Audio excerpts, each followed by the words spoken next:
The Long, Long Journey, Genre Study. Informational text is nonfiction. It gives facts about a topic. As you read The Long, Long Journey, pay attention to order of events, main topic, and details. How pictures and words help you understand the text. Set a purpose. Ask questions before, during, and after you read to help you get information or understand the text. Look for evidence in the text and pictures to answer your questions. Power words: wobbly, trills, crouches, coast, prances, flock, root, mingles.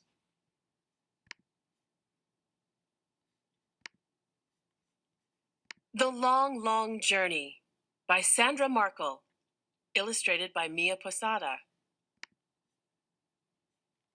Crackle, crackle, crunch. The little female bar-tailed godwit at last breaks free of her egg. She steps into the world on long, wobbly legs.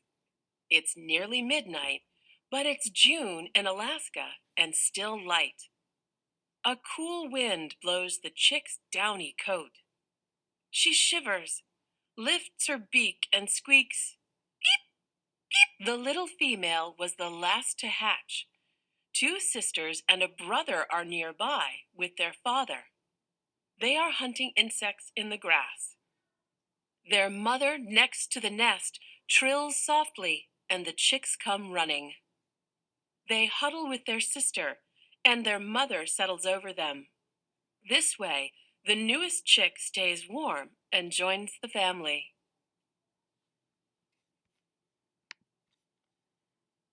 For 2 days, the chicks stay close to the nest. Their parents take turns sitting on them to keep them warm. In between these rests, parents and chicks search for food. The parents need to double their body weight before fall. The chicks need to grow up and become strong. The little female learns to hunt spiders, cranefly larvae, and beetles. She eats all she can find. Soon the little godwit and her family wander farther as they feed. But they are rarely alone. Lots of other godwits nest and feed in this treeless land.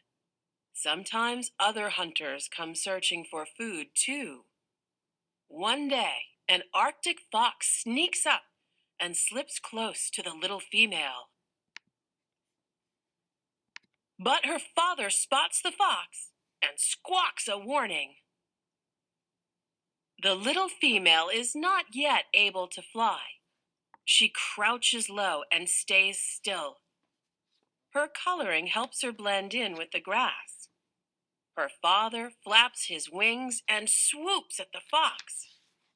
Her mother joins the attack, and so do other adult godwits. The fox runs off without its meal. For almost a month, the female godwit chick eats and grows bigger. She also grows feathers and loses her fluffy down coat. When the chick isn't eating, she's hopping and flapping her wings. Her wings grow stronger with each hop flap. Then, one day, the young female godwit hops and flaps hard. For the first time, she does what godwits do best. She flies. In mid-August, the mother godwit leaves. The young birds stay near their father.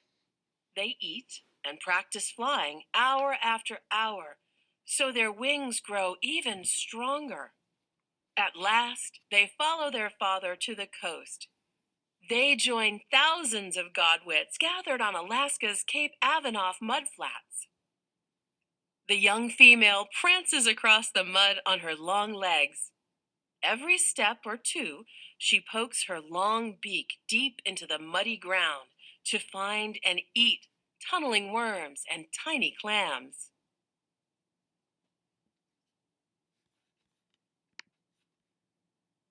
In September, flock after flock of adult godwits leave the mudflats. By mid-October, mostly only young birds remain. The young female is one of the flock. She practices flying with the other godwits. In between flights, she feeds alongside them. She eats and eats, growing very plump.